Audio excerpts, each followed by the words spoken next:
রাষ্ট্রপ্রধানের জবাবদিহিতা।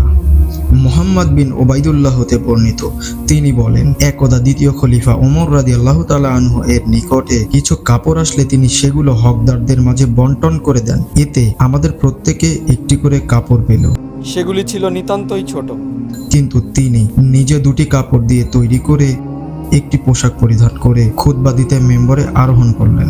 তিনি শ্রোতাদের অন্যমনস্কতা লক্ষ্য করে তিনি জিজ্ঞাসা করলেন, হে লোক সকল, তোমরা কি আমার কথা শ্রবণ করছো না? এমতো অবস্থায় বিখ্যাত সাহাবী সালমান ফার্সি রাদিয়াল্লাহু তাআলা আনহু উঠে দাঁড়িয়ে বললেন, জি না, আমরা শ্রবণ করব না। ওমর রাদিয়াল্লাহু তাআলা আনহু বললেন, কেন হে আবু আব্দুল্লাহ? তিনি বললেন, আপনি আমাদেরকে একটি করে কাপড় দিয়েছেন, অথচ আপনি পরিধান করেছেন দুই কাপড়ের বড় পোশাক। ওমর রাদিয়াল্লাহু তাআলা আনহু বললেন, ব্যস্ত হইও না হে আবু আব্দুল্লাহ। ছেলে আব্দুল্লাহ বিন ওমর রাদিয়াল্লাহু তাআলা আনহু এর দিকে ইশারা করলে তিনি উঠে দাঁড়ালেন। অতঃপর ওমর রাদিয়াল্লাহু তাআলা আনহু বললেন, আমি আল্লাহর কসম করে জিজ্ঞাসা করছি, আমার পোশাকে যে অতিরিক্ত কাপড় রয়েছে সেটা কি তোমার নয়?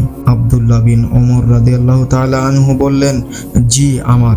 অতঃপর সালমান ফার্সি রাদিয়াল্লাহু তাআলা আনহু বললেন, এখন আপনি বক্তব্য শুরু করুন, আমরা শ্রবণ করব।